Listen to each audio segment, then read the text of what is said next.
Bienvenue, chers amis de la communauté d'études quotidiennes de la Bible.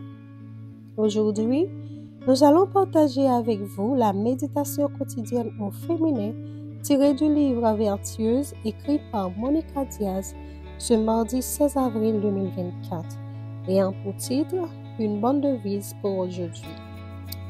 Vous pouvez manger pour améliorer vos capacités cognitives ou vous pouvez, sans le savoir, manger de manière à les détériorer. Selon Daniel Amen. Les grandes entreprises agroalimentaires engagent des neuroscientifiques pour étudier les effets de certains aliments sur le cerveau, les effets du sucre notamment. L'objectif poursuivi avec la collaboration de ces experts dans le fonctionnement du cerveau, c'est de produire des aliments qui créent une dépendance afin que leur consommation augmente. Plus la consommation est élevée, plus les ventes sont importantes, ce qui augmente les bénéfices de ces entreprises. En utilisant des scanners cérébraux, les scientifiques qui travaillent sur elles étudient la façon dont nous réagissons neurologiquement au sucre et ont découvert qu'avec le sucre, le cerveau s'illuminait de la même façon qu'avec la cocaïne. Incroyable! Vous voyez, le sucre ne provoque pas seulement des calories, il provoque une dépendance ainsi que des dommages sur la santé. Les entreprises sans âme ne se soucient pas de votre santé, elles se soucient de votre argent. Qui devrait se soucier de votre santé? Vous.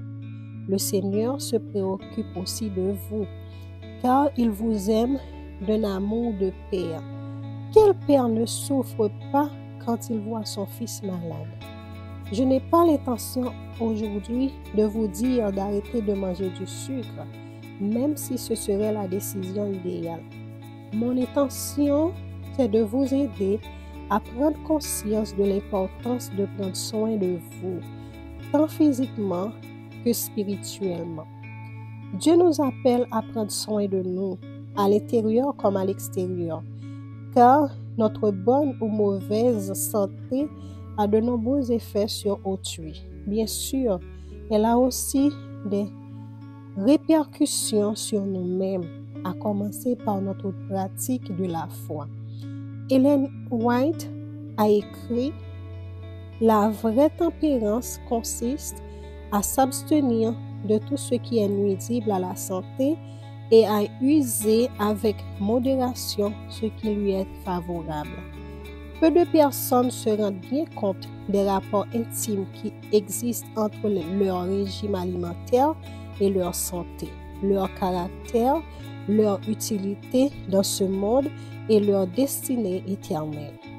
Le corps étant le serviteur de l'esprit et non le contraire. Nos penchants doivent rester sous la domination de nos facultés intellectuelles et morales. Patriarche et prophète, Floride, Yadpa 2020, chapitre 54, page 543. Le corps est le serviteur de l'esprit et non le contraire. Une bonne devise pour aujourd'hui, surtout lorsque nous nous mettons en table. Ne savez-vous pas ceci? Votre corps est le temple du Saint-Esprit qui est en vous et que vous avez reçu de Dieu. Et vous n'êtes pas à vous-même, car vous avez été rachetés à grand prix. Glorifiez donc Dieu dans votre corps et dans votre esprit qui appartiennent à Dieu.